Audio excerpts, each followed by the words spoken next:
1970년 어느 우기철 새벽, 월남 중부의 짙은 정글에서 장세동은 피를 흘린 채 끝까지 소대를 추슬렀고, 바로 그 장면이 훗날 그의 운명을 바꾼 첫 번째 순간이었다. 숨이 막힐 만큼 무거운 습기와 진흙 냄새가 진지를 덮고 있었다. 나뭇잎 끝에서 떨어진 물방울 소리조차 신경을 곤두세우게 만들던 전선에서 장세동은 아직 젊은 장교였다. 기록에 따르면 그는 육군 제구사단 백마 부대에서 복무하며 월남전의 소모적인 수색전과 매복전에 투입되었다고 알려져 있다. 그 전장은 단순히 적과 아군이 맞부딪히는 곳이 아니었다. 누가 끝까지 버티는지, 누가 공포를 얼굴 밖으로 드러내지 않는지, 누가 명령보다 한 발 먼저 움직이는지를 상관들이 냉정하게 지켜보는 시험장이기도 했다. 당시 현장에서 이름이 자주 오르내리던 지휘관 가운데 한 사람이 전두환이었다. 알려진 바에 따르면 전두환은 현장 판단이 빠르고 위험한 순간에도 물러서지 않는 부하들을 유심히 보는 편이었다고 한다. 장세동은 바로 그 시선 안으로 들어간 인물 가운데 하나로 거론된다. 정글은 사람의 본색을 감추지 못하게 했다. 총성이 퍼진 뒤에도 남는 것은 전공보다 태도였고, 전우를 다루는 방식이었으며 상관이 맡길 수 있는 사람인지에 대한 인상이었다. 장세동은 그 인상을 남기기 위해 말보다 행동을 택한 쪽에 가까웠다. 기록에 따르면 월남전은 많은 한국군 장교들에게 단순한 파병 경력이 아니라 이후 군 경력 전체를 규정하는 이력으로 작용했다. 살아서 돌아온 자들 사이에는 전우애와 경쟁심, 그리고 설명하기 어려운 결속이 함께 남았다. 장세동에게도 그 전장은 군인으로서의 기술만이 아니라 권력의 언어를 배우는 공간이었을 가능성이 크다. 정글에서는 보고가 늦으면 사람이 죽고 지휘가 흔들리면 부대가 무너졌다. 그곳에서 살아남은 장교들은 침묵의 무게, 명령의 속도, 복종의 효율을 몸으로 익혔다. 훗날 그의 차갑고 절제된 태도는 바로 그 습한 전선에서 단련된 것처럼 보인다. 그러나 더 중요한 것은 실전 경험 그 자체가 아니었다. 누구 밑에서 싸웠는가, 누구에게 기억되었는가가 더 오래 남았다. 보도에 따르면 월남에서 형성된 인맥은 귀국 이후 군 내부의 사적 결속으로 이어졌고, 일부는 이후 군 요직 인사와 권력 재편 과정에도 영향을 미쳤다고 평가된다. 장세동은 전장을 지나며 단지 용감한 장교로만 남지 않았다. 그는 점차 상관의 눈에 드는 법, 조직 안에서 신뢰를 얻는 법, 그리고 그 신뢰를 개인적 충성으로 바꾸는 법을 익혀갔던 것으로 보인다. 밤이면 정글은 더 깊어졌다. 빛은 멀리 가지 못했고 발소리는 가까운 사람도 의심하게 만들었다. 그런 곳에서 한번 각인된 이름은 쉽게 잊히지 않는다. 알려진 바에 따르면 장세동은 위험한 임무에서 물러서지 않는 성향으로 상부의 주목을 받았고, 이는 귀국 뒤 그의 군 경력에 보이지 않는 후광처럼 따라붙었다. 전장은 훈장을 남겼지만 그보다 더 오래 남은 것은 사람 사이의 서열과 신뢰, 그리고 언젠가 서로를 다시 불러낼 수 있다는 무언의 기억이었다. 그렇다면 월남의 검은 정글에서 전두환의 눈에 한번 들어간 그 순간이 훗날 대한민국의 밤을 바꾸는 더 위험한 충성의 시작이었던 것은 아니었을까? 1970년 여름, 장세동은 월남의 축축한 야전에서 자신의 이름보다 먼저 전두환의 시선을 얻었고, 그 순간 한 장교의 생존 기술은 훗날 국가보다 무거운 사적 충성의 씨앗이 되기 시작했다. 새벽 안개가 낮게 깔린 전선에서는 계급장이 아니라 누가 끝까지 무너지지 않는지가 먼저 보였다. 장세동은 백마부대 소속 장교로서 정글의 매복과 수색, 불시에 터지는 교전 속을 통과하고 있었다. 기록에 따르면 당시 월남전은 많은 한국군 장교들에게 실전 경험을 넘어 이후 진급과 보직, 인맥 형성에까지 영향을 미친 특수한 공간이었다. 장세동에게도 그 전장은 단순히 적과 싸우는 장소가 아니었다. 누구에게 기억될 것인가, 누구의 사람으로 남게 될 것인가를 결정하는 보이지 않는 시험장이었다. 알려진 바에 따르면 전두환은 현장에서 담력이 강하고 지시 이행이 빠른 부하들을 눈여겨보는 지휘관으로 거론되곤 했다. 장세동은 바로 그 기준에 들어맞는 인물처럼 보였다. 포연이 거치지 않은 진지에서 그는 말수가 많지 않았고 움직임은 짧고 단호했다. 한번 들어간 명령은 되묻기보다 수행하는 쪽에 가까웠다. 전장에서는 이런 태도가 능력으로 읽혔고 능력은 곧 신뢰로 바뀌었다. 그러나 그 신뢰는 공적인 군 기강 위에만 쌓이는 것이 아니었다. 생사를 함께 넘긴 사람들 사이에서는 설명하기 어려운 사적인 결속이 함께 자라났다. 보도에 따르면 월남 파병을 경험한 장교들 사이에는 전우애와 경쟁심, 그리고 귀국 후에도 이어지는 강한 유대가 형성되었다고 한다. 장세동과 전두환의 관계 역시 이 전선의 공기 속에서 한층 가까워졌던 것으로 알려진다. 정글은 인간을 단순하게 만들었다. 살아남게 해주는 상관은 단지 상관이 아니었고 끝까지 따라오는 부하는 단지 부하가 아니었다. 장세동은 그곳에서 군인의 충성이 헌법이나 제도 같은 추상적인 원칙보다 눈앞의 지휘관에게 더 빠르게 기울 수 있다는 사실을 몸으로 익혔을지도 모른다. 밤이 되면 진지는 더 조용해졌고 그 조용함은 오히려 사람의 속내를 선명하게 드러냈다.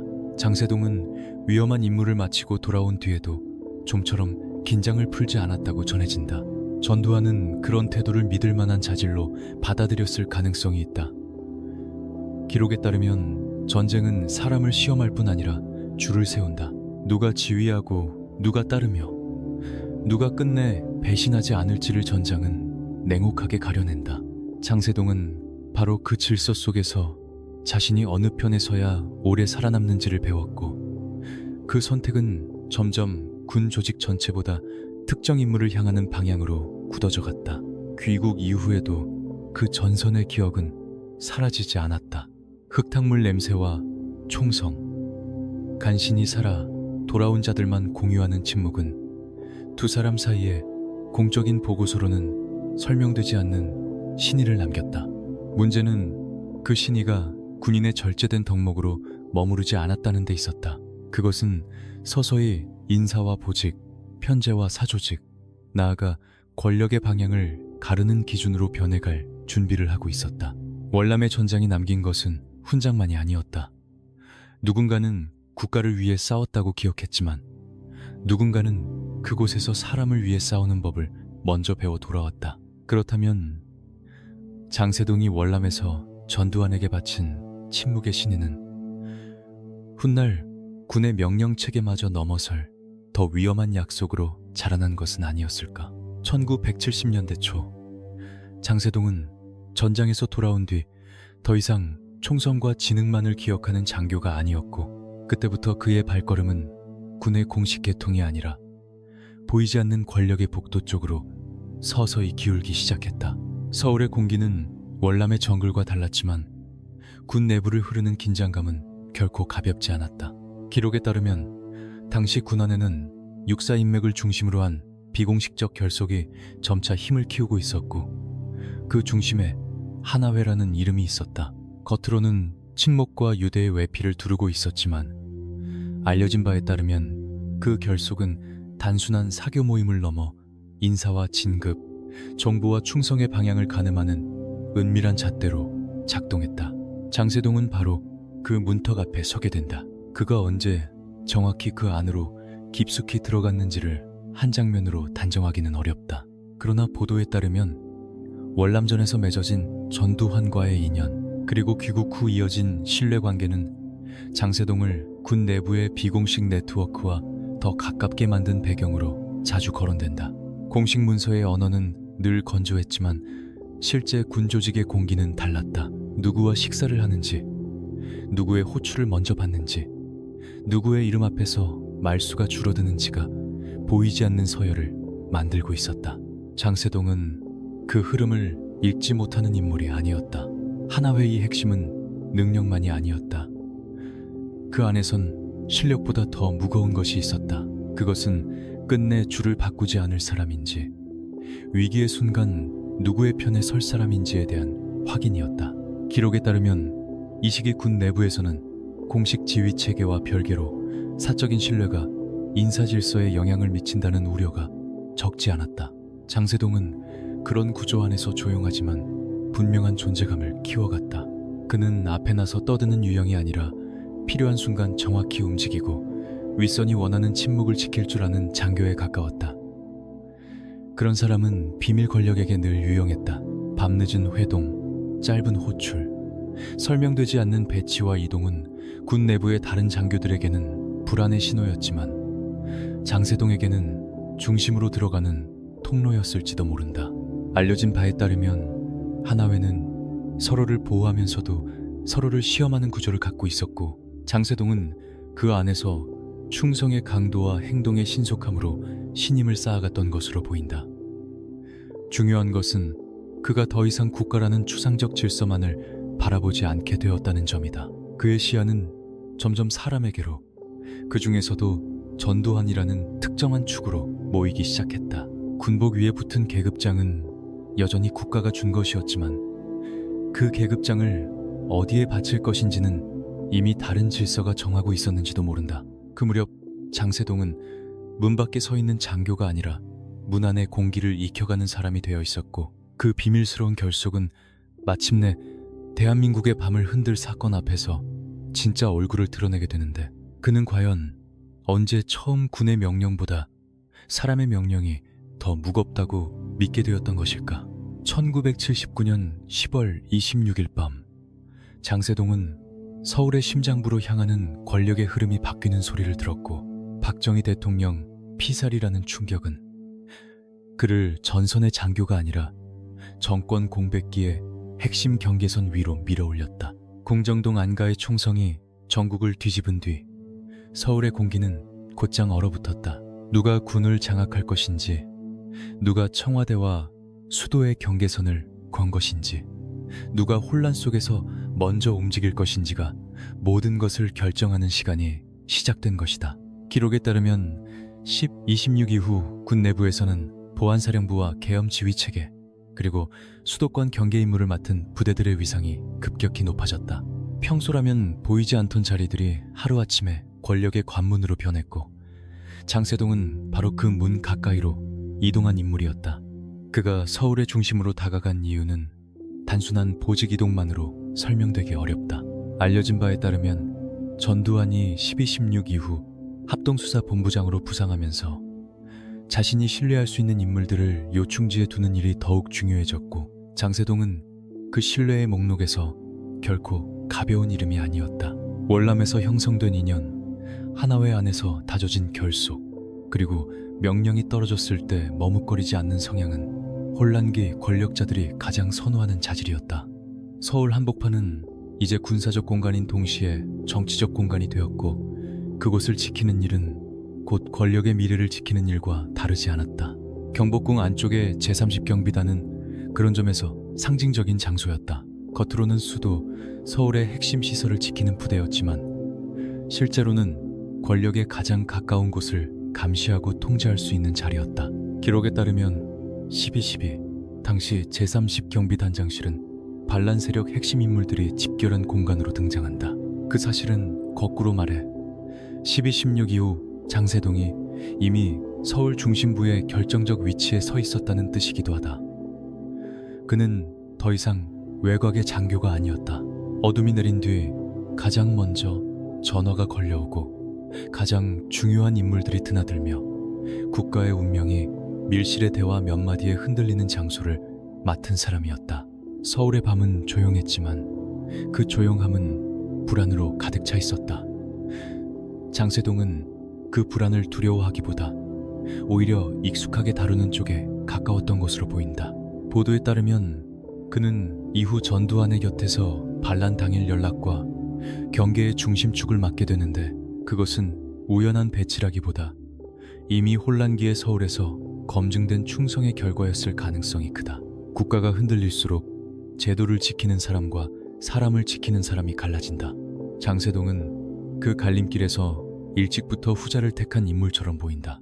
10.26은 한 대통령의 죽음만 남긴 사건이 아니었다. 그것은 누가 서울의 열쇠를 판 것인가를 새로 묻는 밤이었고, 장세동은 그 질문 앞에서 한 걸음도 물러서지 않았다. 군복은 여전히 국가의 것이었지만 그 군복 안의 충성은 점점 특정한 이름을 향해 좁혀지고 있었다. 그리고 그 좁아진 충성이 마침내 서울의 운명을 뒤집는 밤, 경복궁 안제 30경비 단장실의 문을 열게 되는데, 그는 그 문턱에서 이미 누구의 명령을 기다리고 있었던 것일까? 1979년 12월 12일 저녁 7시 40분, 장세동은 경복궁 안 제30경 비단장실에서 정승화 육군 참모총장 연행 소식을 들었고, 그 조용한 방은 그 순간부터 수도 서울을 지키는 지휘실이 아니라 군사반란의 심장부로 성격을 바꾸기 시작했다.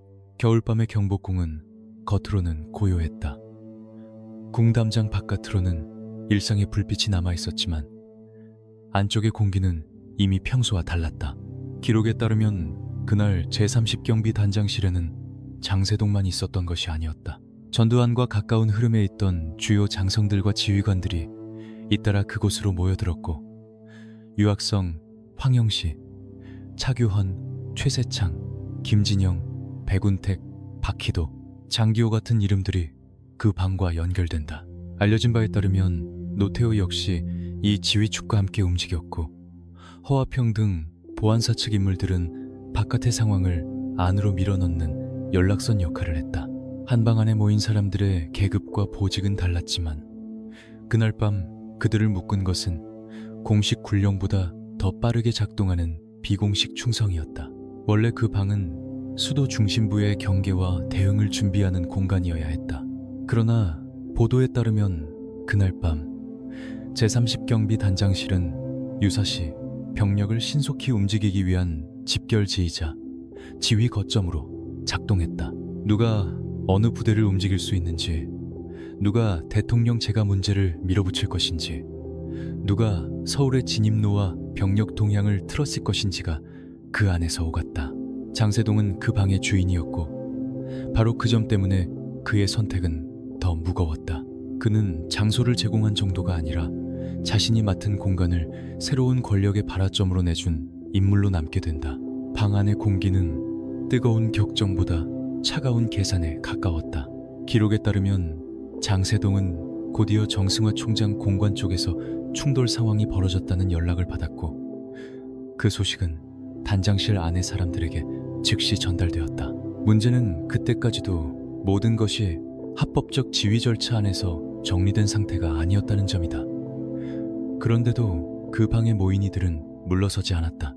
알려진 바에 따르면 그들은 이미 단순한 정보 공유를 넘어 병력을 어디에 보내고 누구를 구출하며 어느 선에서 맞설지를 판단하는 단계로 들어가고 있었다. 한겨울의 궁궐 안에서 군복 입은 남자들은 국가의 질서를 논의한 것이 아니라 누가 그 질서를 대신 장악할 것인지를 계산하고 있었던 셈이다. 장세동에게 그 밤은 더 이상 상관의 명령을 기다리는 시간이 아니었다.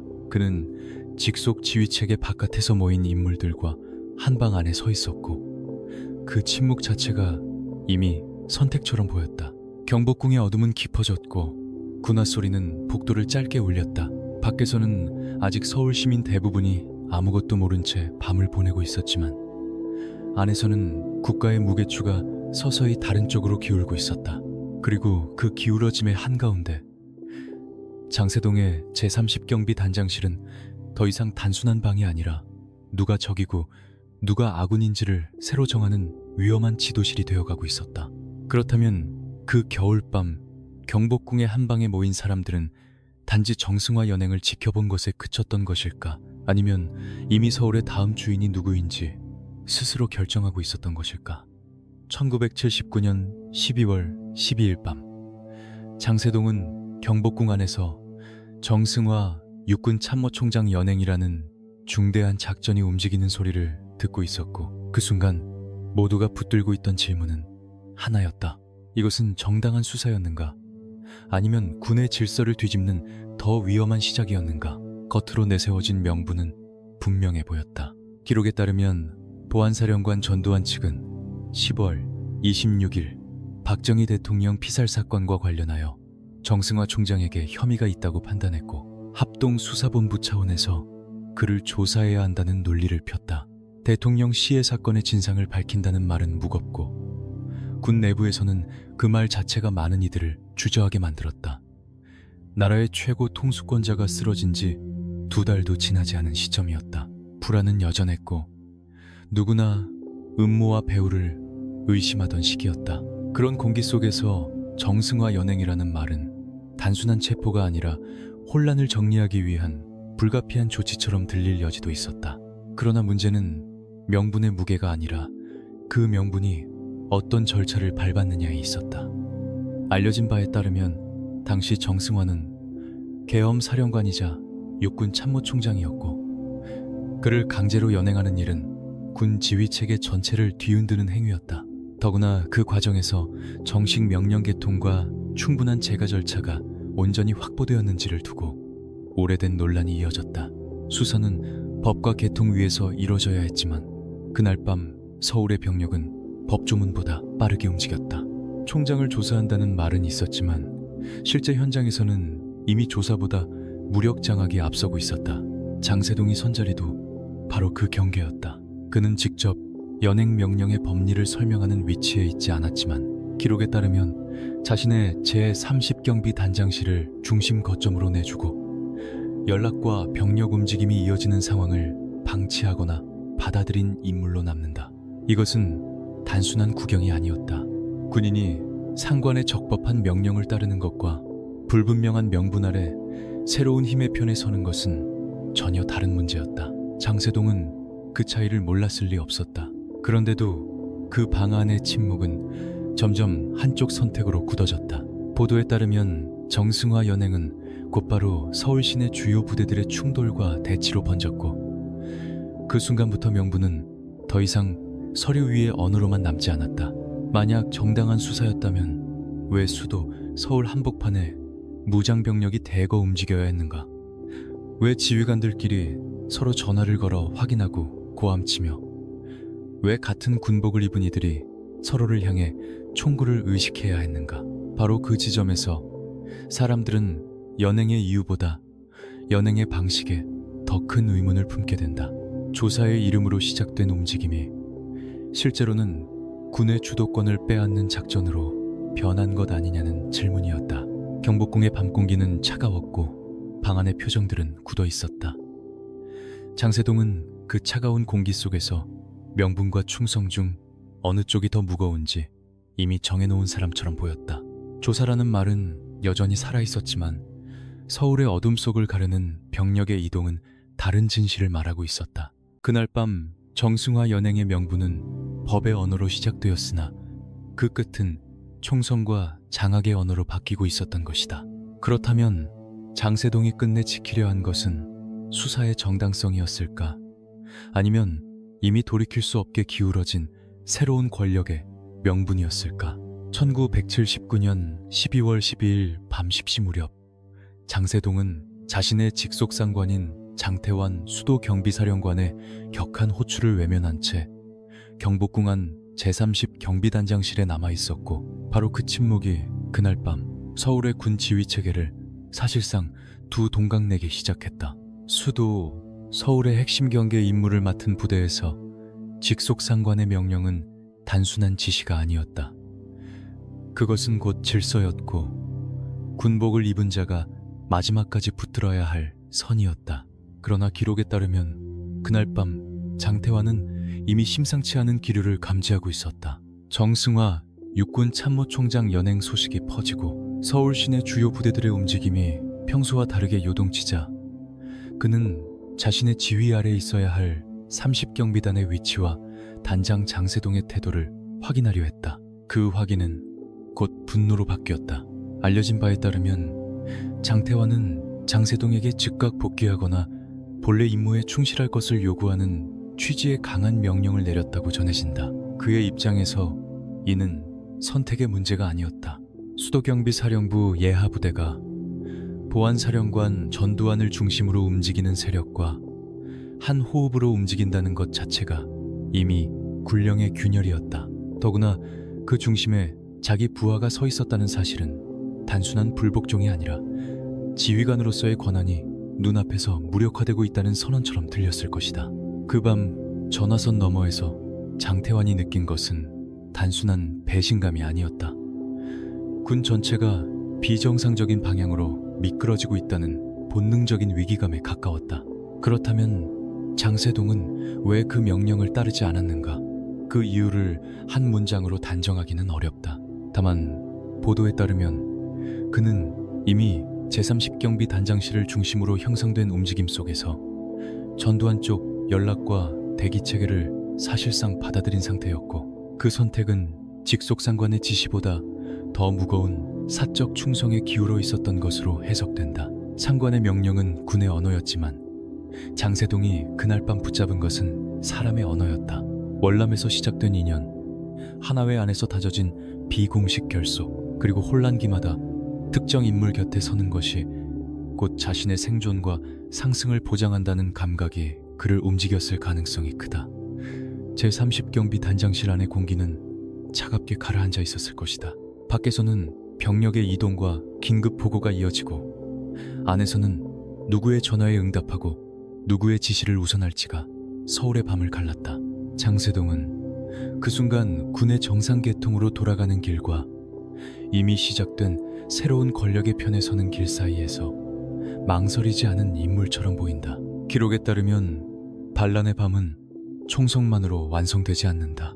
누군가가 전화를 받지 않고, 누군가가 명령을 늦추고, 누군가가 상관의 권위를 조용히 지워버릴 때 반란은 더 빠르게 자란다. 장태환의 분노는 그래서 더 처절했다. 그는 아직 군의 원칙을 말하고 있었지만 그 원칙은 이미 다른 방 안에서 다른 충성에 밀리고 있었다. 직속상관의 명령이 끊어졌다는 것은 단순히 통신이 끊겼다는 뜻이 아니었다. 그것은 국가가 위임한 지휘권이 한순간에 사조직의 결속과 개인적 신의 앞에서 힘을 잃었다는 신호였다. 장세동은 그 신호를 누구보다 빨리 이해한 사람처럼 움직였고, 바로 그 이해가 훗날 그의 이름을 군인의 명예가 아니라 권력의 신복이라는 그림자 속에 남겨놓게 된다. 그렇다면 장세동이 그 밤 끝내 끊어버린 것은 상관의 호통뿐이었을까? 아니면 군대가 마지막으로 붙들고 있던 정당한 지휘의 끈 자체였을까? 1979년 12월 12일 밤, 장세동은 서울 한복판 경복궁안 제30경비 단장실에서 전화기와 무전기 사이를 오가며 누구의 명령을 살리고 누구의 지위를 끊어낼 것인지 판단하고 있었고, 그 차가운 선택은 곧 반란의 연락선을 지키는 일로 이어졌다. 겨울 공기는 매서웠지만 방 안은 이상하리만치 답답했다. 기록에 따르면 그날 제30경비 단장실은 단순한 부대 지휘실이 아니라 전두환 측 핵심 인물들이 상황을 공유하고 대응을 조율하는 거점으로 기능했다. 정승화 육군 참모총장 연행 소식이 전해진 뒤 총장 공관 주변의 충돌과 병력 이동, 각 부대의 태세 변화가 잇따라 그 방으로 흘러들어왔다.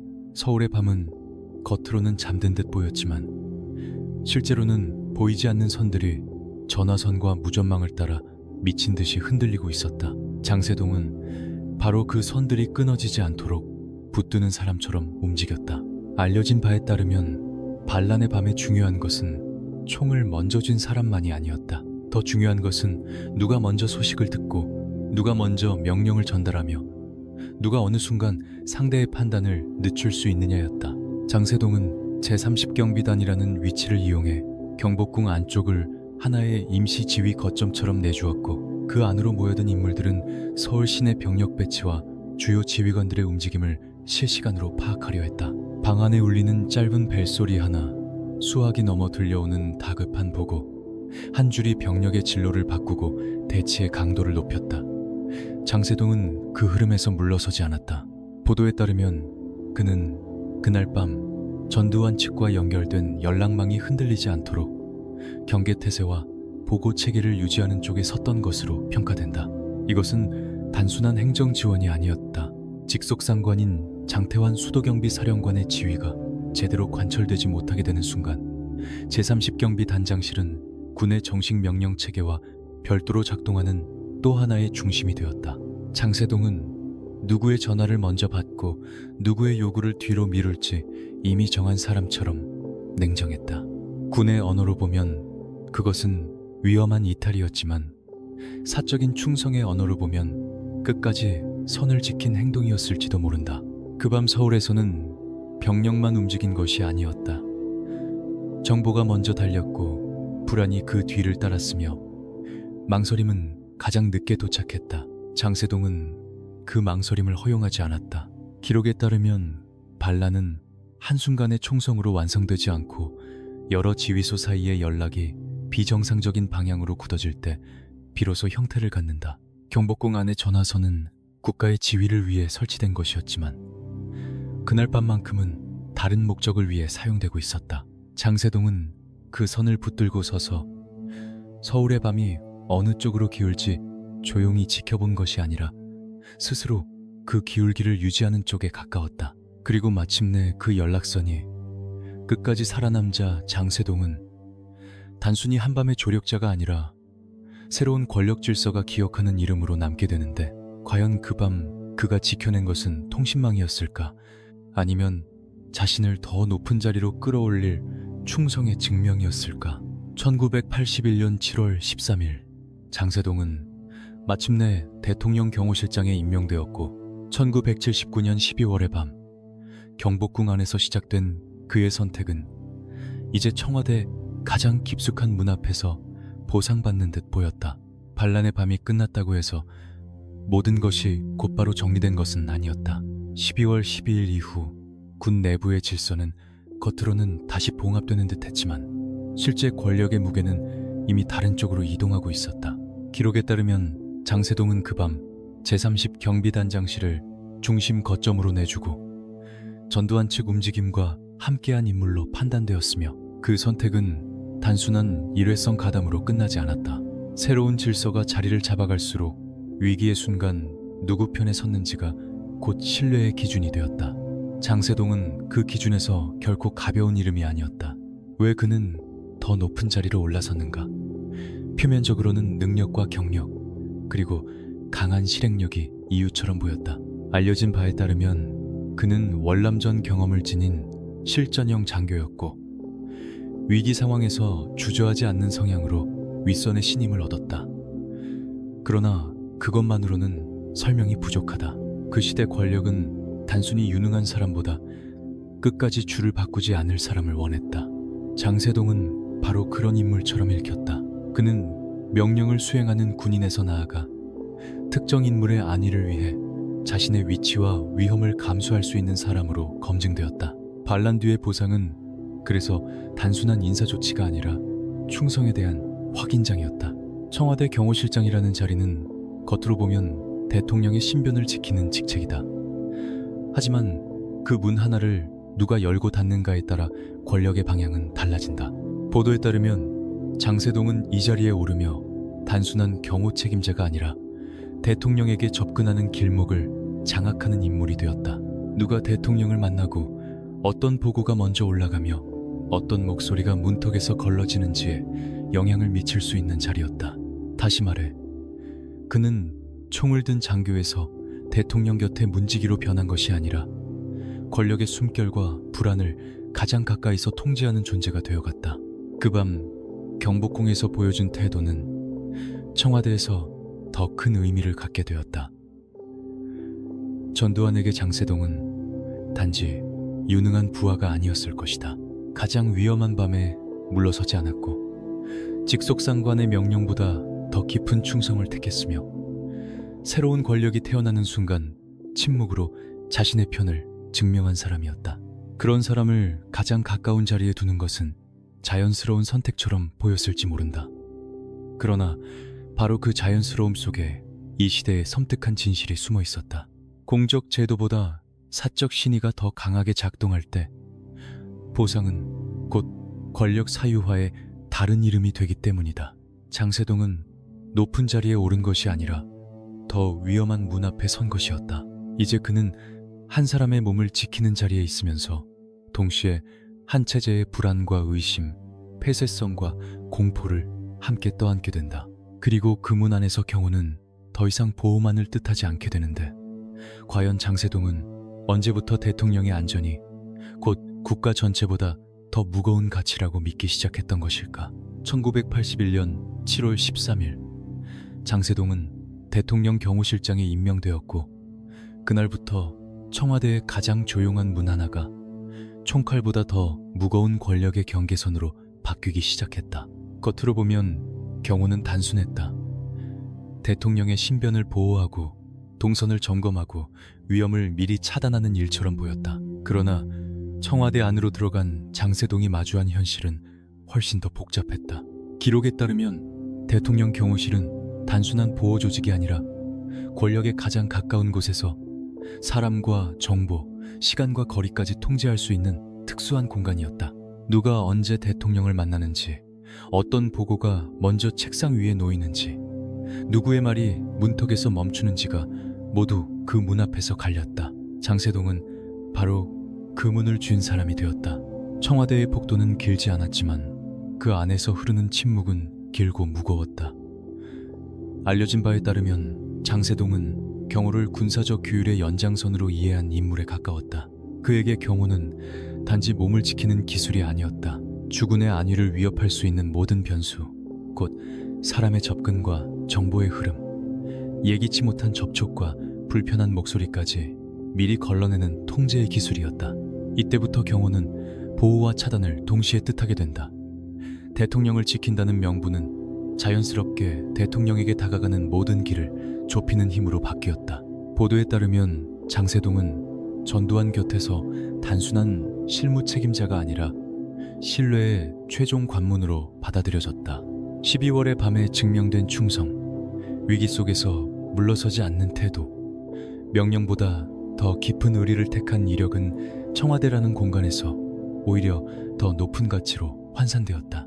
경호실장의 판단은 곧 대통령의 기분과 직결되었고, 대통령의 기분은 다시 국정 운영의 공기 전체를 바꾸곤 했다.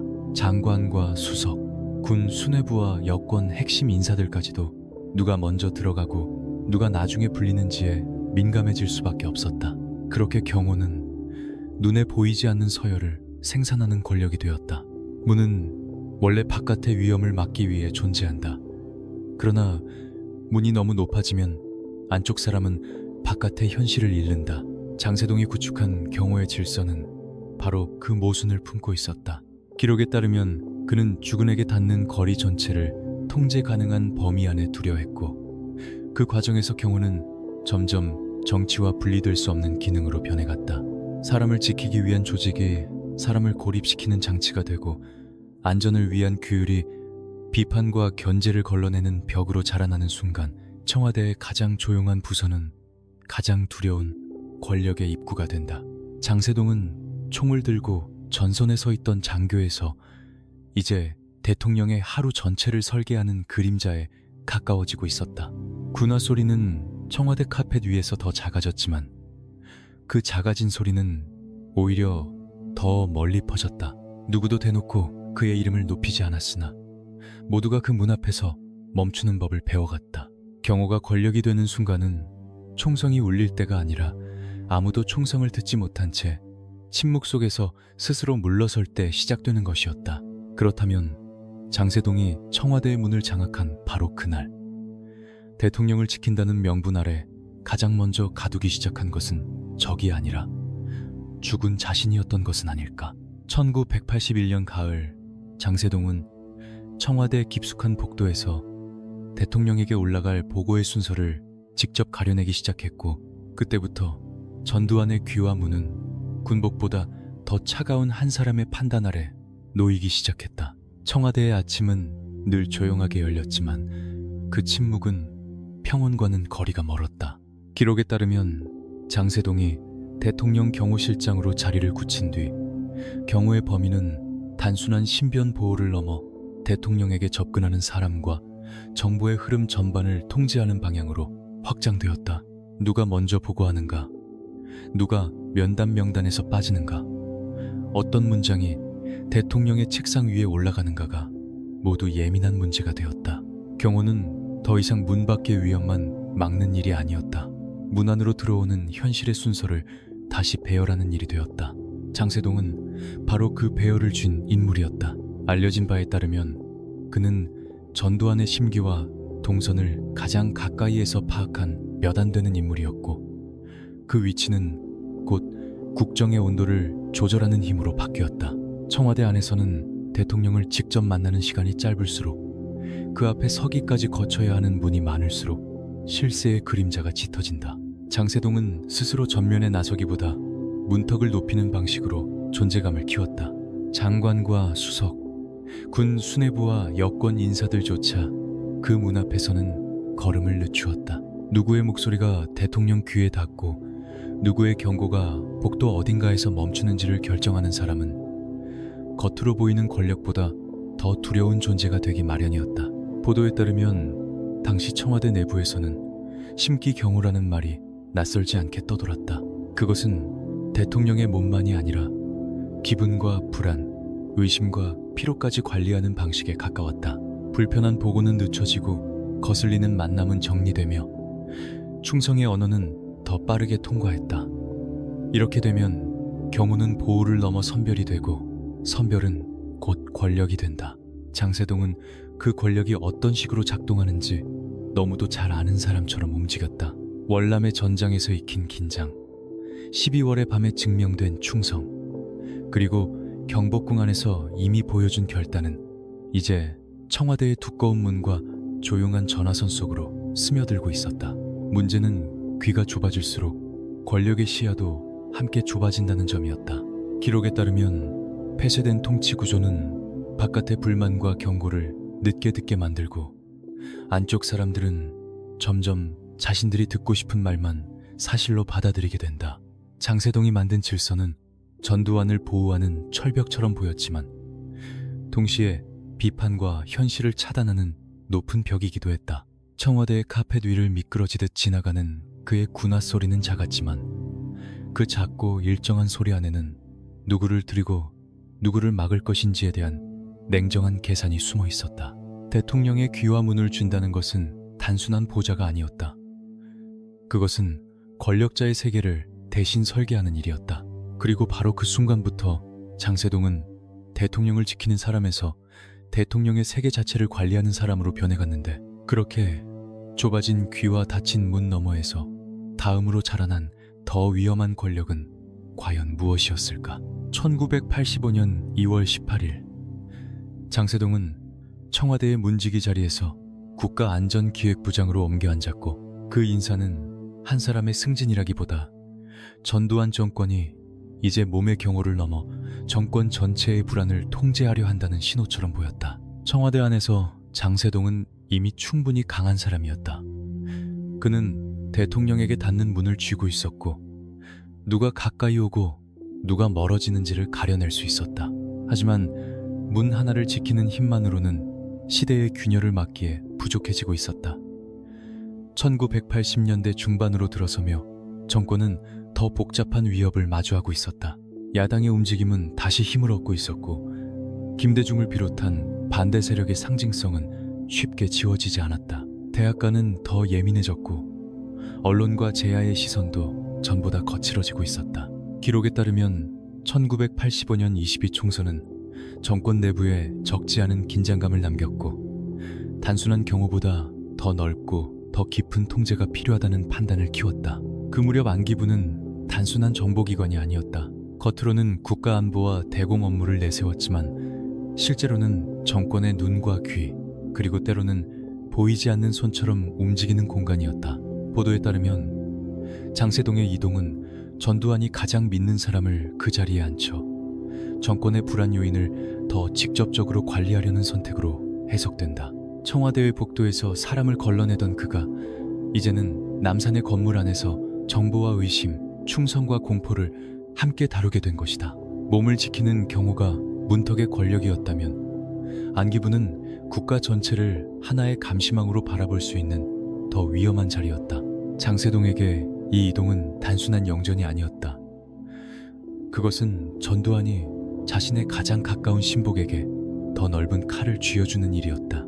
알려진 바에 따르면 그는 청와대에서 이미 대통령의 심기와 주변 공기를 관리하는 데 익숙했고, 그 경험은 안기부에서 더욱 차갑고 조직적인 형태로 바뀔 준비가 되어 있었다. 경호실에서는 누가 들어오고 나가는지를 막을 수 있었다면 안기부에서는 누가 말하고 누가 침묵하게 될지를 설계할 수 있었다. 문을 지키던 사람이 이제는 사회 전체의 그림자를 살피는 자리로 옮겨간 셈이었다. 남산의 공기는 청와대와 달랐다. 청와대의 침묵이 격식 있는 침묵이었다면 남산의 침묵은 더 어둡고 무거웠다. 복도 끝 문 하나가 열릴 때마다 누군가는 보고서를 들고 들어왔고 누군가는 자신의 이름이 이미 어딘가에 적혀 있다는 불안 속에서 밤을 보냈다. 장세동은 그 건물 안에서 더 이상 대통령의 일정만 지키는 사람이 아니었다.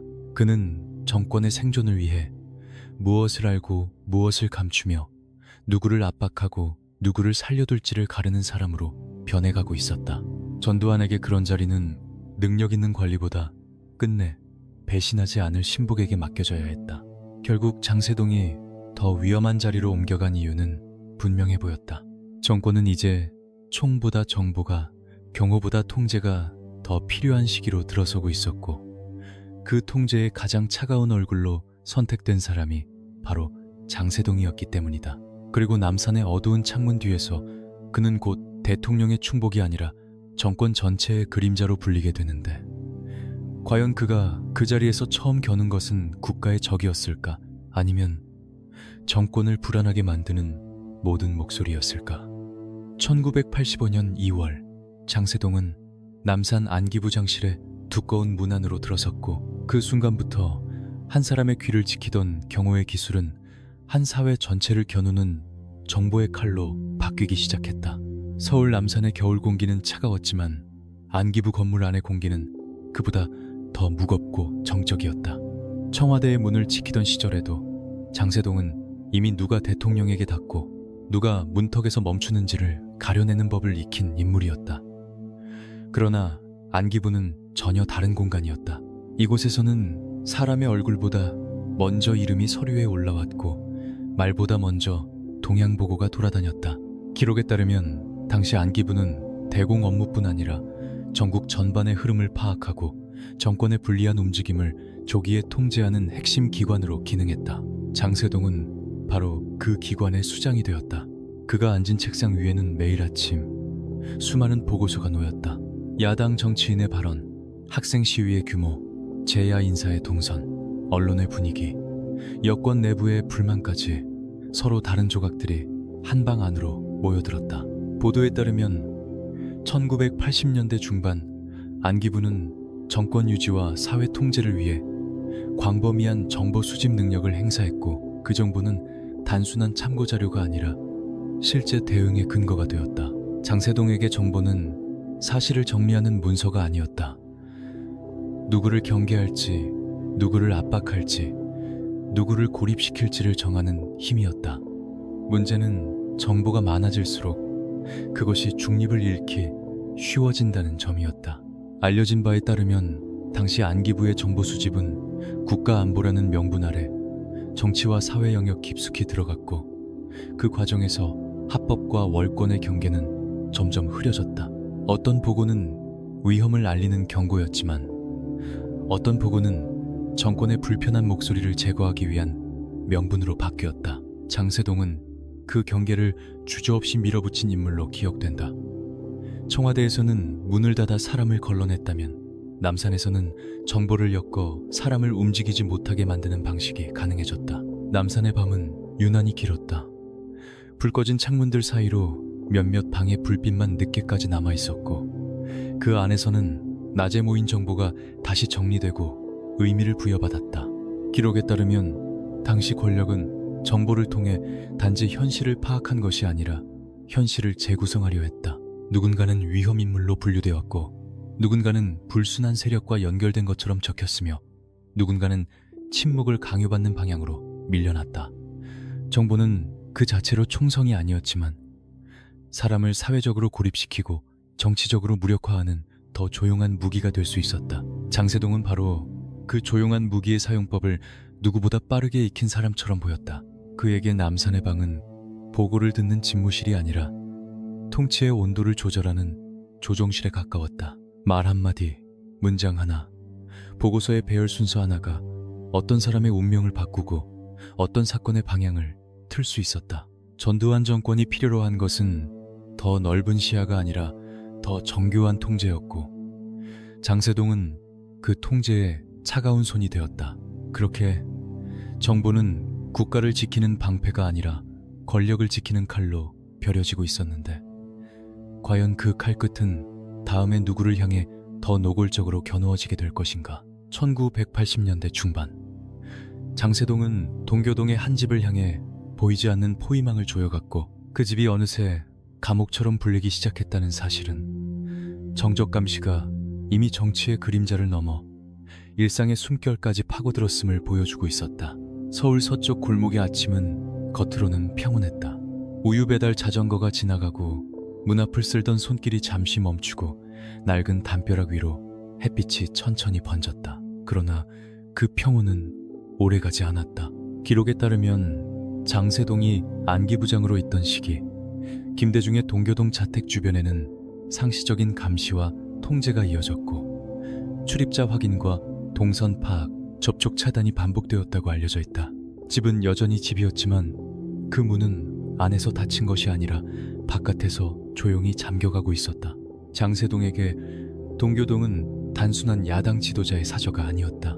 그것은 정권의 불안을 자극하는 상징이었고, 한 사람의 이름이 얼마나 많은 기대와 분노를 불러 모을 수 있는지를 증명하는 장소였다.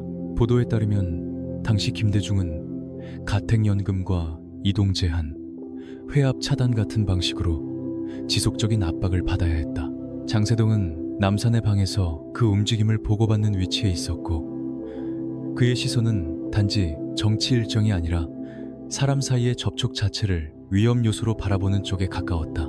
누가 초인종을 눌렀는지, 누가 골목 어귀에서 머뭇거렸는지, 누가 편지를 들고 왔다가 돌아갔는지가 모두 관리의 대상이 되었다. 감시는 언제나 큰 소리로 자신을 드러내지 않는다. 오히려 가장 정교한 감시는 평범한 풍경 속에 숨어든다. 골목에 서 있는 낯선 시선, 지나치게 오래 정차한 차, 약속된 시간보다 먼저 끊기는 전화, 찾아오겠다는 사람이 끝내 오지 못하는 저녁이 그렇게 쌓여갔다. 알려진 바에 따르면 동교동 주변의 봉쇄는 김대중 본인만이 아니라 가족과 측근, 방문객들까지 심리적으로 위축시키는 효과를 노린 것으로 해석된다. 장세동은 직접 골목에 서지 않아도 충분했다. 남산에서 내려온 하나의 지시와 보고, 체계만으로도 한 집의 하루는 얼마든지 더 좁아질 수 있었다. 문제는 이런 통제가 단지 한 정치인을 막는 데서 끝나지 않았다는 점이다. 한 사람의 집이 침묵에 잠길수록 바깥의 사람들은 권력이 어디까지 사적인 공간을 침범할 수 있는지 몸으로 배우게 된다. 동교동의 닫힌 문은 곧 사회 전체를 향한 경고였다. 정권의 불편한 상징이 되면 당신의 전화도 약속도 발걸음도 더 이상 당신 것만은 아니라는 무언의 통보였다.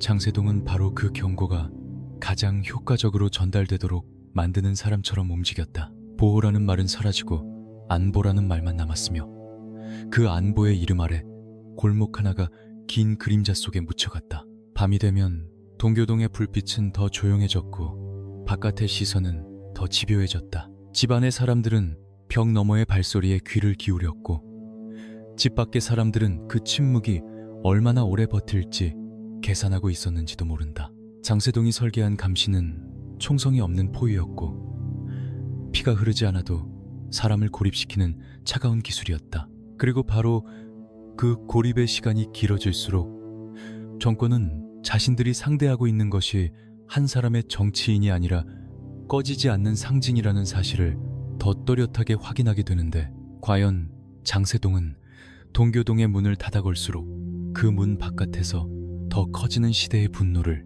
정말 보지 못했던 것일까?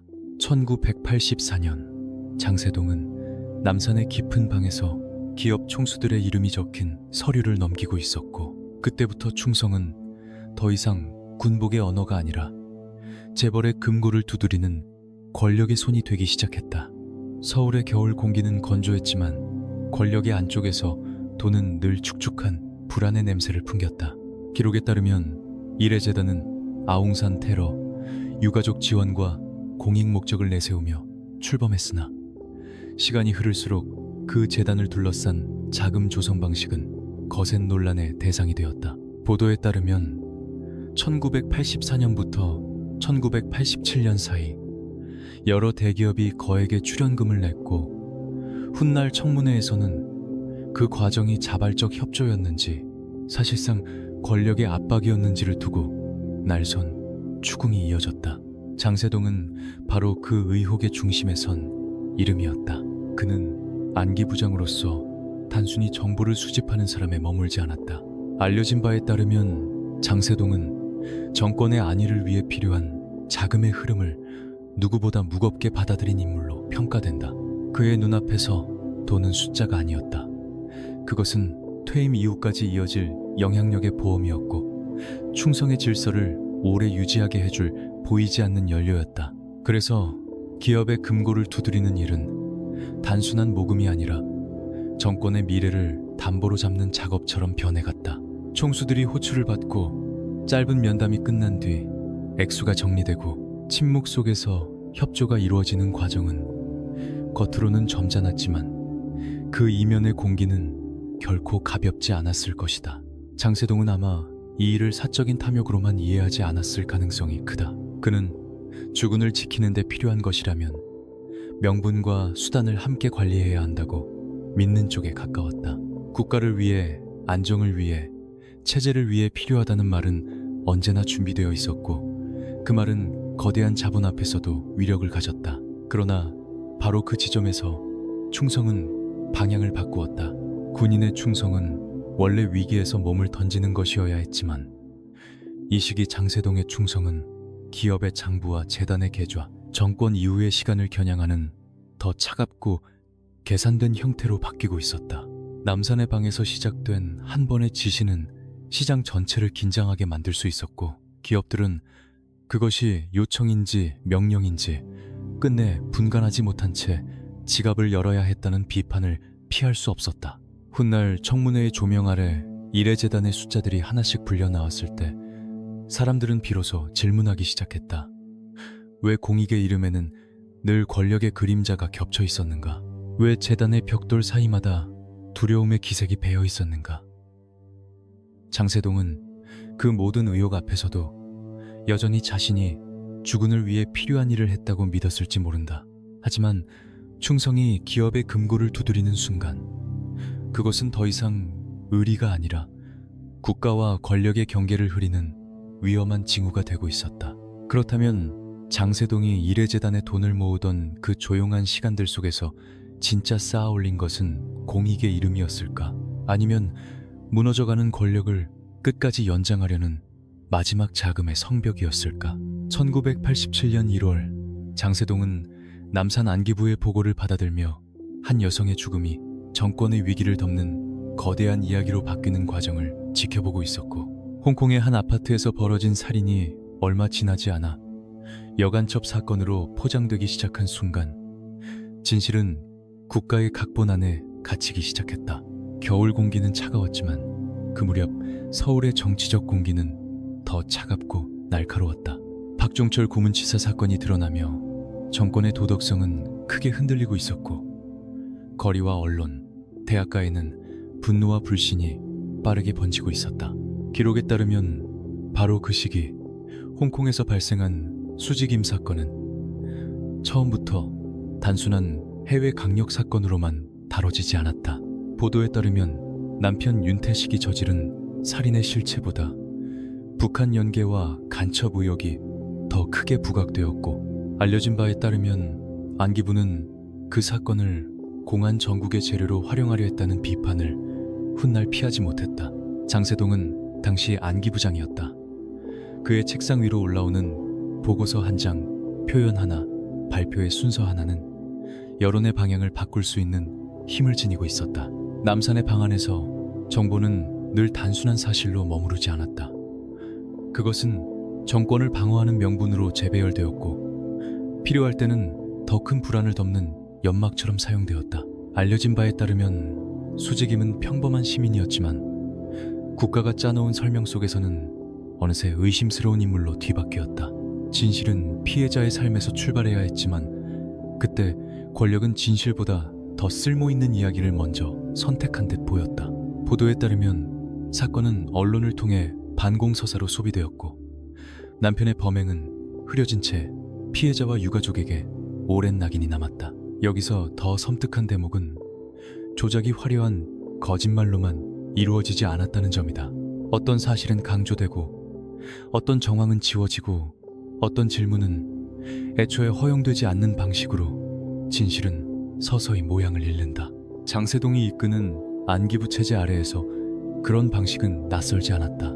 정보는 칼이 되었고 그 칼은 때로 적을 겨누는 대신 사건의 본질을 잘라내는 데 쓰였다. 한 여성의 억울한 죽음은 그렇게 국가가 필요로 한 각본 속에 편입되었고 남겨진 가족은 오랫동안 자신들이 무엇을 잃었는지조차 바로 말할 수 없었다.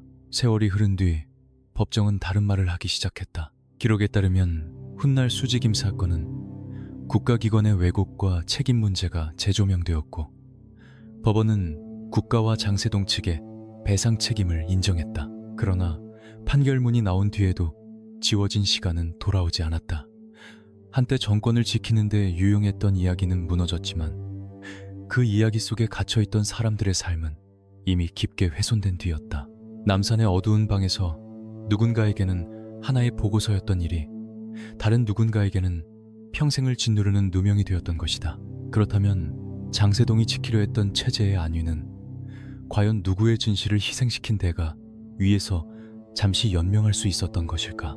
1987년 초 장세동은 남산 안기부장실에서 노태우의 이름이 차기 권력의 중심으로 떠오르고 있다는 보고를 받아들었고 전두환의 가장 가까운 신복이던 그 순간부터 권력 내부의 균열은 총성이 없는 전쟁처럼 조용히 시작되고 있었다. 차가운 겨울이 채 가시지 않은 서울의 권력 핵심부에서는 겉으로 드러나지 않는 긴장이 서서히 번지고 있었다. 기록에 따르면 1987년으로 접어들면서 제5공화국 내부에서는 전두환 이후의 권력 구도를 둘러싼 계산이 본격화되었고 그 중심에는 민정당 대표위원 노태우가 있었다. 그는 12.12 이후 같은 흐름 안에서 성장한 인물이었지만 시간이 흐를수록 장세동과는 결이 다른 정치적 태도를 보이는 존재로 읽히기 시작했다. 장세동이 끝까지 강한 통제와 일사불란한 충성을 신뢰했다면 알려진 바에 따르면 노태우는 민심과 국제 정세 그리고 제도적 외형을 더 의식하는 인물로 평가되었다. 문제는 두 사람 모두 전두환의 사람으로 불렸다는 점이었다. 한 사람은 청와대와 남산을 오가며 주군의 가장 가까운 그림자가 되었고 다른 한 사람은 여당의 얼굴로 나서며 다음 시대의 가능성으로 부상하고 있었다. 겉으로는 같은 권력의 내부였지만 그 안의 공기는 점점 달라지고 있었다. 보도에 따르면 장세동은 노태우의 부상 자체를 경계의 눈으로 바라보았고 노태우 역시 장세동이 쥔 안기부의 정보력과 월권적 존재감을 부담스럽게 여겼다는 해석이 뒤따른다. 충성의 방식이 달랐고 권력을 지키는 계산도 달랐다. 장세동에게 중요한 것은 전두환의 시대를 최대한 오래 붙드는 일이었지만 노태우에게 더 절실한 것은 그 시대의 끝을 자신에게 유리한 형태로 넘겨받는 일이었을지도 모른다. 남산의 방 안에서는 사람의 말보다 기류가 먼저 읽혔다. 장세동은 보고서 속 문장 사이에서 누가 누구를 만나고 누가 어느 편에 기대고 누가 차기 질서를 준비하는지를 냉정하게 살폈을 것이다. 기록에 따르면 이 시기 여권 내부에서는 후계 문제를 둘러싼 미묘한 신경전이 누적되고 있었고 강경 일변도의 권력 유지 방식이 한계에 다다르고 있다는 판단도 조심스럽게 퍼지고 있었다. 그러나 장세동은 쉽게 물러설 수 없는 사람이었다. 그는 자신의 권력이 곧 주군의 안전과 직결된다고 믿는 쪽에 가까웠고 그런 믿음은 후계 구도 속에서 오히려 더 날카로운 불안으로 변해갔다. 전두환의 곁을 가장 오래 지킨 장세동에게 노태우의 부상은 단순한 인사 문제가 아니었을 것이다. 그것은 자신이 구축해온 충성의 질서가 조금씩 다른 언어로 바뀌고 있다는 징후였고 남산의 어두운 창문에 비친 자신의 그림자가 처음으로 흔들리는 순간이었는지도 모른다. 권력은 늘 내부에서 먼저 금이 간다. 그리고 그 금은 바깥에서 보이지 않을 때 가장 깊다. 장세동은 아직 같은 편의 얼굴을 하고 있었지만 이미 그가 지키던 체제의 심장부에서는 다음 주인을 둘러싼 차가운 셈법이 시작되고 있었다. 그렇다면 장세동과 노태우 사이의 거리가 벌어지기 시작한 그 조용한 순간, 두 사람 가운데 먼저 상대를 미래의 적으로 인식한 쪽은 과연 누구였을까? 1987년 1월 14일, 장세동은 남산의 차가운 집무실에서 박종철의 죽음이 단순한 수사 사건으로 덮이지 않을 수 있다는 보고를 받았고, 그 순간까지 완고해 보이던 그의 강경 노선은 처음으로 보이지 않는 균열을 드러내기 시작했다. 서울의 겨울은 늘 건조했지만 그해 겨울 권력의 공기는 유난히 무거웠다. 기록에 따르면 남영동 대공분실에서 조사를 받던 박종철이 사망한 사실이 알려지자 정권은 사건의 파장을 최소화하려 했고, 초기 발표는 축소와 은폐의 의심을 낳았다. 장세동은 당시 국가안전기획부장으로서 직접 수사 현장에 있었던 인물은 아니었지만, 그 사건이 정권 전체의 정당성을 뒤흔들 수 있는 폭발력을 지녔다는 점만큼은 누구보다 빨리 감지했을 가능성이 크다. 남산의 방 안에서 정보는 늘 위험의 크기를 먼저 계산하는 언어였고, 박종철 사건은 단순한 치안 문제가 아니라 민심의 바닥이 갈라지는 소리로 들렸을 것이다.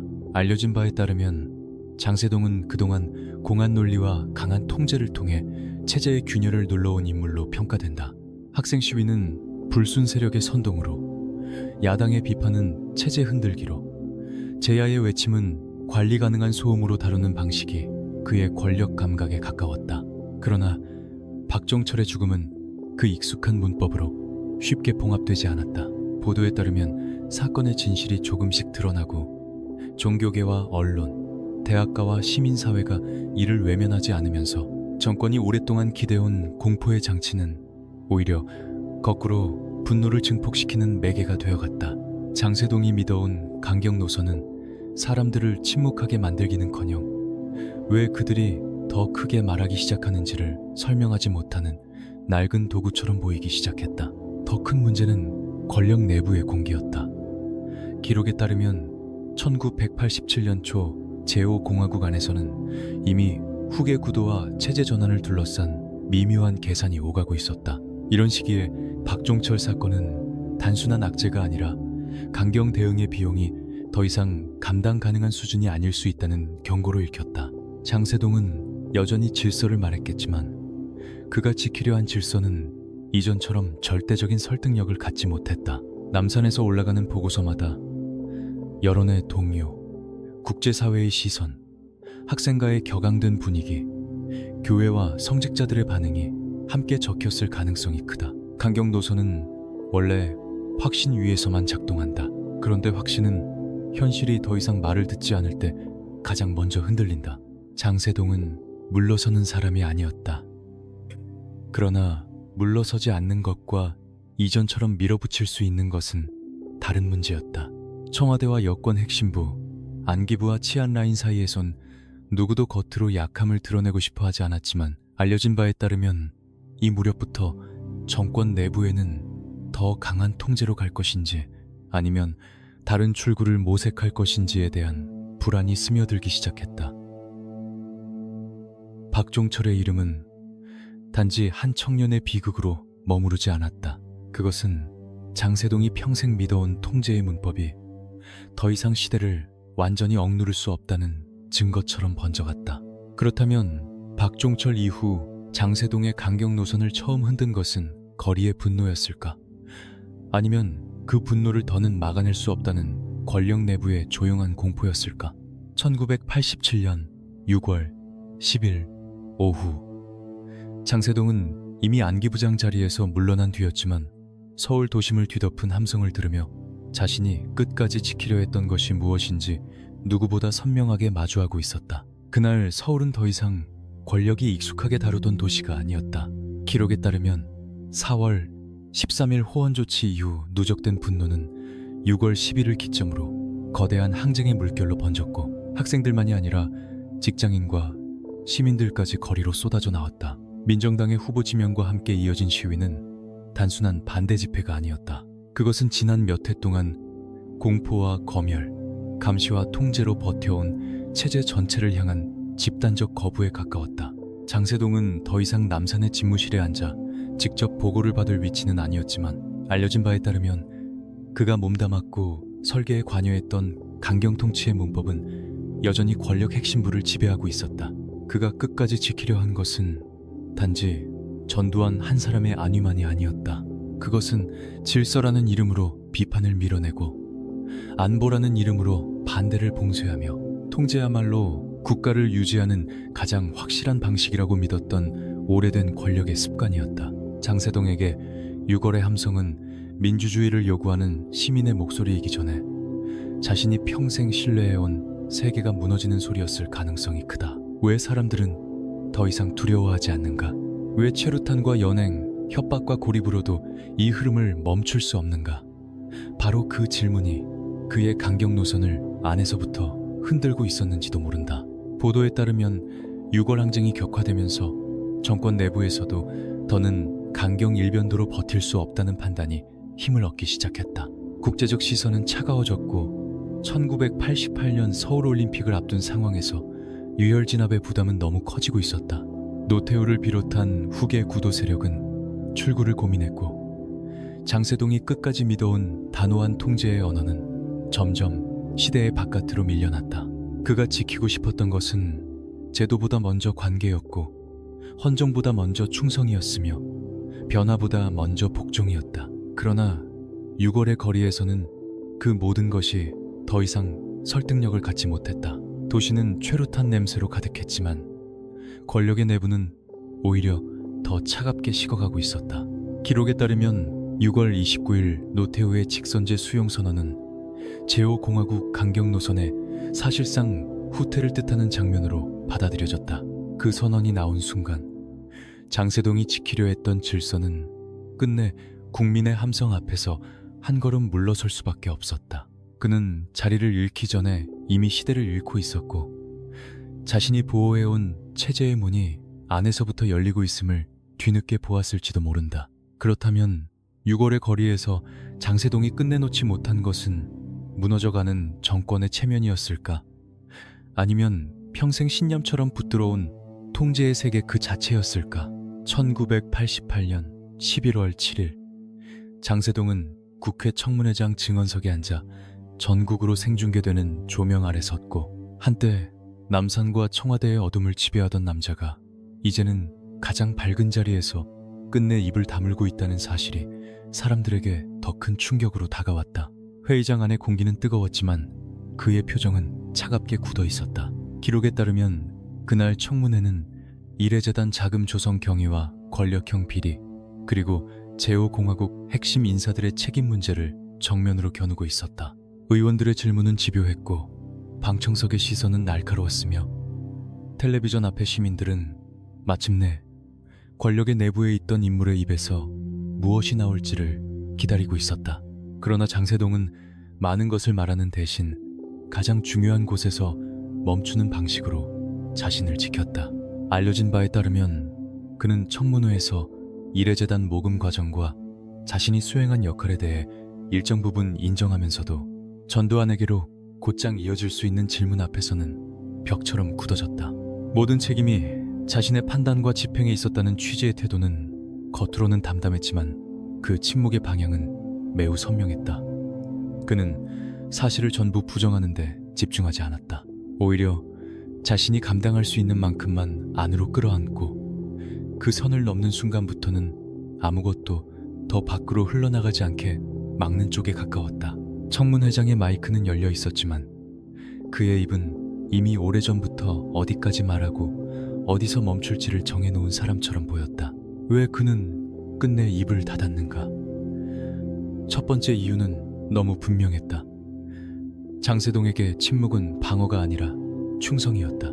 그는 군인으로서가 아니라 신복으로서 살아온 시간이 길었고 주군을 지키는 일은 자리를 떠난 뒤에도 끝나지 않는다고 믿는 쪽에 가까웠다. 두 번째 이유도 있었다. 입을 연다는 것은 단지 한 사람의 책임을 늘리는 일이 아니었다. 그것은 12월의 밤부터 청와대와 남산, 재단과 공작의 시간까지 한꺼번에 다시 열어젖히는 일이었다. 장세동은 그 문이 열리면 자신이 지켜온 세계 전체가 무너진다는 사실을 누구보다 잘 알고 있었을 것이다. 그래서 그는 질문을 받는 순간마다 진실 전체보다 관리 가능한 진술을 택했고 기억의 빈칸과 국가안보의 언어 뒤로 몸을 숨겼다. 보도에 따르면 당시 많은 시청자들은 그의 태도에서 반성보다 결의를 보았고 사과보다 방어를 읽었다. 누군가는 그것을 마지막 의리라고 불렀고 또 누군가는 조직적인 은폐라고 불렀다. 하지만 분명한 것은 청문회장의 강한 조명조차 장세동의 내면을 끝까지 비추지는 못했다는 점이었다. 그는 스스로를 비난의 방패로 세우는데 익숙한 사람이었고 그 방패가 깨지는 순간 죽음과 체제의 치부가 함께 드러날 수 있다는 사실을 알고 있었다. 결국 그의 침묵은 무지의 침묵이 아니라 선택된 침묵이었고 두려움의 침묵이 아니라 오래 훈련된 복종의 침묵에 가까웠다. 그날 청문회장을 나서는 장세동의 뒷모습에는 패배한 사람의 흔들림보다 아직 끝나지 않은 임무를 품은 사람의 경직된 기색이 남아 있었는데 과연 그가 끝내 입을 닫아 지켜낸 마지막 비밀은 누구의 죄를 대신 덮고 있었던 것일까? 1997년 4월 17일 장세동은 대법원의 이름으로 자신의 지난 시간이 다시 호명되는 순간을 맞았고 한때 주군을 지키는 충성이라 믿었던 선택들이 끝내 법정에서는 반란 공모라는 이름으로 돌아왔다. 법정의 공기는 차갑고 건조했다. 군복도, 청와대의 복도도, 남산의 두꺼운 문도 그곳에는 없었다. 남아있는 것은 기록과 진술, 판결문 속 문장뿐이었다. 기록에 따르면 12.12 사건과 5.18 관련 재판은 단순히 과거의 정치적 평가를 다투는 절차가 아니라 국가의 지휘체계를 무너뜨린 행위가 법적으로 무엇이었는지를 다시 묻는 과정이었다. 그리고 그 과정에서 장세동의 이름은 주변 인물이 아니라 핵심적인 연결고리로 불려나왔다. 경복궁안 제30경비 단장실, 정승화 육군참모총장 연행 전후의 움직임, 전두환 측과 보조를 맞춘 연락과 대기, 그 모든 장면이 더 이상 회고담이 아니라 법적 판단의 대상이 되었다. 알려진 바에 따르면 법원은 12월 12일 밤의 움직임을 단순한 상관 체포 지원이나 우발적 혼선으로 보지 않았다. 그날의 병력 이동과 지휘선의 분열, 정식 개통 밖에서 이루어진 집결과 조율은 군 내부의 정상적 절차로 설명되기 어렵다고 판단되었다. 장세동에게 결정적이었던 것은 그가 직접 총구를 겨누었는가만이 아니었다. 반란이 성립하는 데 필요한 공간을 제공하고 연락망이 작동하도록 하며 새로운 힘의 중심이 굳어지는 과정에 관여했는가가 문제였다. 법정은 바로 그 지점을 붙들었다. 누군가는 그것을 의리라고 불렀지만 법은 그것을 공모와 가담의 언어로 읽었다. 장세동은 오랫동안 자신을 주군의 신복으로 이해해온 사람처럼 보였다. 월남의 전선에서 시작된 신해, 하나회 안에서 굳어진 사적 결속, 12월의 밤에 택한 선택, 청와대와 남산으로 이어진 상승, 그리고 청문회에서조차 끝내버리지 않았던 침묵까지 그의 삶은 한 사람을 향한 충성으로 정리되는 듯했다. 그러나 법정은 그 충성의 방향을 다시 물었다. 군인의 충성은 누구를 향해야 하는가? 상관인가? 주군인가? 사조직인가? 아니면 헌정질서와 법인가? 장세동이 평생 외면해온 질문이 마침내 판결문의 문장으로 돌아온 셈이었다. 보도에 따르면 판결은 단지 과거를 응징하는 데 그치지 않았다. 그것은 오랫동안 미뤄졌던 명명의 작업이기도 했다. 성공했을 때는 결단처럼 불렸던 일이 세월이 흐른 뒤에는 반란으로 다시 쓰였다. 충성이라 불렸던 태도는 헌법을 거스른 복종으로 정리되었고 조직을 지켰다는 자부심은 국가의 명령체계를 파괴한 책임으로 되돌아왔다.